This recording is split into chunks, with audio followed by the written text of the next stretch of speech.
حضرت اسامہ بن زید کہتے ہیں میں نبی پاک سے ملنے گیا، کوئی بات حضور سے کرنی تھی، بات کرتے کرتے میرے لفظ ٹوٹنے لگے، جملے ٹوٹنے لگے، اس لیے کہ نبی پاک نے چادر اوڑھ رکھی تھی اور حضور کی چادر میں دو چیزیں حرکت کر رہی، میری توجہ ادھر چلی گئی،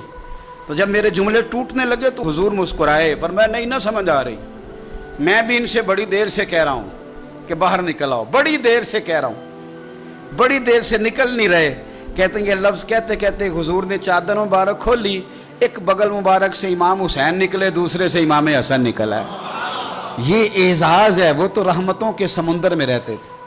وہ تو کرم کی برکھا میں رہتے تھے، وہ تو میرے محبوب کے ساتھ رہتے تھے۔ مدینہ شریف کے بارے میں کسی نے کہا تھا نا، رحمت کے عجب جھمیلے ہیں